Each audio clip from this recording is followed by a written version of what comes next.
اعوذ باللہ من الشیطان الرجیم بسم اللہ الرحمن الرحیم الحمد للہ رب العالمین والصلاة والسلام علی سیدنا و مولانا ابی القاسم محمد اللہم صلی علی محمد وآل محمد وآلہ الطیبین الطاہرین المعصومین المظلومین المنتجبین الاخیار ولعنۃ اللہ علی اعدائہم الاشرار اما بعد فقال اللہ تبارک و تعالی فی کتابہ المبین بسم اللہ الرحمن الرحیم ان احسنتم احسنتم لانفسکم وان اسأتم فلہا۔ ناظرین محترم، اس پرآشوب دنیا میں جہاں ہر شخص نفسا نفسی کے عالم میں اپنی ہی بنائی ہوئی جو کنڈیشنز ہیں، اپنے ہی پیدا کیے ہوئے جو حالات ہیں ان کا شکار ہے، اور ہر شخص پریشان ہے، ہر شخص گرفتار ہے، اور لوگ رجوع کرتے ہیں خاص طور پہ علماء دین سے کہ ہمیں ہماری پریشانیوں کا حل بتا دیجیے۔ میں آج کے اس مختصر سے کلپ میں ایک فرمان معصوم سلام اللہ علیہ سے آپ کی خدمت میں بات نقل کروں گا، جس میں مولا نے تمام پریشانیوں کا حل بتایا ہے، خاص طور پر دنیاوی پریشانیاں، خاص طور پر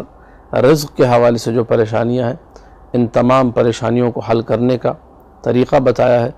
اور اس طریقے کو ثواب الاعمال جو کتاب ہے شیخ صدوق علیہ الرحمہ کی، اس میں انہوں نے نقل کیا ہے۔ امام جعفر صادق صلوات اللہ وسلام علیہ کی زبانی مولا فرماتے کہ میرے جد رسول اکرم صلی اللہ علیہ وآلہ نے یہ فرمایا، من اصبح و امسا والآخرۃ اکبر ہمہ، جس شخص نے اس عالم میں صبح کی یا اس عالم میں رات گزاری، یعنی اپنے شب و روز کو ایسے بسر کیا، ایسے گزارا کہ اس کی ساری توجہ آخرت پر تھی کہ میں اپنی آخرت سنوار لوں، میں اپنی آخرت بنا لوں، اور اخروی کاموں پر اپنی توجہ کو مبذول رکھا، تو ایسے شخص کے بارے میں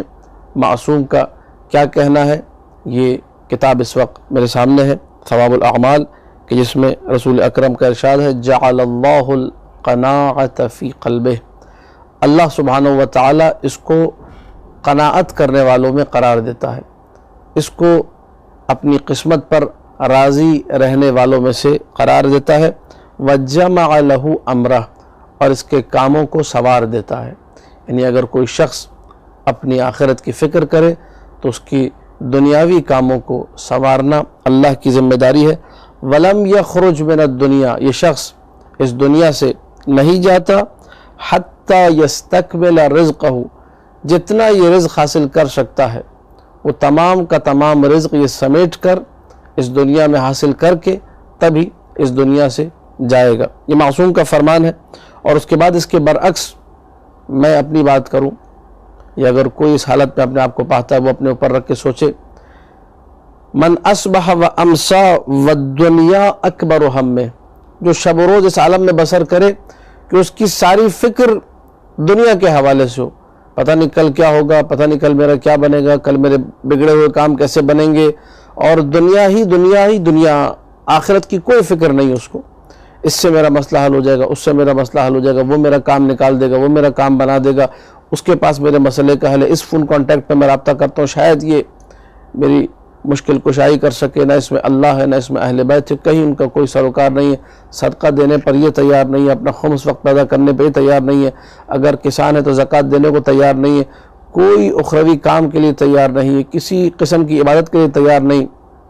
بس دنیا ہی دنیا، پیٹ پوجا، اور دوسرا کوئی کام اس کو نہیں ہے، پیٹ اور پیٹ کے نیچے کی فکر ہے، اس کے علاوہ کی اس کو کوئی فکر نہیں ہے۔ اس کے بارے میں کیا معصوم کا ارشاد ہے؟ مولا فرماتے ہیں، جعل اللہ الفقر بین عینیہ، جو خدا کو بھلا کر دنیا میں لگ جائے تو خداوند متعال اس کی نگاہوں کے سامنے فقر کو قرار دیتا ہے، یہ پھر فقیر رہ گئی، یہ دنیا کی کوششیں کر لے، ادھر ادھر جتنا گھوم لے پھر لے، لیکن اگر خدا کو بھلا دے گا تو پھر خداوند متعال کا جو طریقہ کار ہے وہ یہ ہے، جعل اللہ الفقر بین عینیہ وشتت علیہ امرہ، وہاں جو آخرت کی فکر میں تھا اللہ اس کے کاموں کو سنوارتا ہے، اور یہ جو دنیا کی فکر میں، دنیا کا غم اس کو بوڑھا کیے جا رہا ہے، اس کے بارے میں ہے شتت علیہ امرہ، اللہ سبحانہ و تعالیٰ اس کے کاموں کو بگاڑ دیتا ہے، بکھیر دیتا ہے، اس کے کاموں میں ایسی جو ہے ایک پراکندگی کی کیفیت ڈال دیتا ہے، ایک بکھار ایسا پیدا کر دیتا ہے، ایک بگاڑ ایسا ڈال دیتا ہے کہ یہ سمیٹتے سمیٹتے تھک جائے گا، لیکن اپنے بگڑے ہوئے اور بکھرے ہوئے کاموں کو کبھی سمیٹ نہیں سکے گا، بگڑے ہوئے کاموں کو کبھی سنوار نہیں سکے گا۔ وَلَمْ يَنَلْ مِنَ الدُّنْيَا إِلَّا مَا قُسِّمَ لَهُ، اور دنیا میں اس کو وہی ملے گا جو کہ اللہ نے اس کے لیے معین کر دیا تھا، اس سے زیادہ کچھ حاصل نہیں کر سکتا۔ ایک حیوان کے لیے بھی معین ہے، ایک کیڑے کو بھی اللہ رزق دے رہا ہے، اتنی روٹی اتنا رزق جو اس کے حصے میں لکھا تھا اس سے زیادہ اس کو کچھ ملے گا نہیں، وہ ویسے ہی اس کو مل جائے گا۔ بقول امیر المومنین سلام اللہ علیہ کے روض صفحہ ناصری میں نے روایت پڑھی کہ جب مولا سے پوچھا کہ اگر کسی کو کمرے میں بند کر دیں تو اس کا رزق کہاں سے آئے گا، دروازے کو تالا لگا دیا، اب اللہ تو رازق ہے، کہاں سے رزق دے گا؟ تو مولا نے فرمایا جہاں سے اس کی موت آئے گی وہی سے اس کا رزق بھی آئے گا، لہذا یہ جو رزق ہے یہ تو اس کو ملے گا، لیکن استکمال رزق وہ اس کے حصے میں نہیں ہے، پھر وہ جو امور کا سنورنا ہے وہ اس کے حصے میں نہیں ہے۔ لہٰذا مومن کرام سے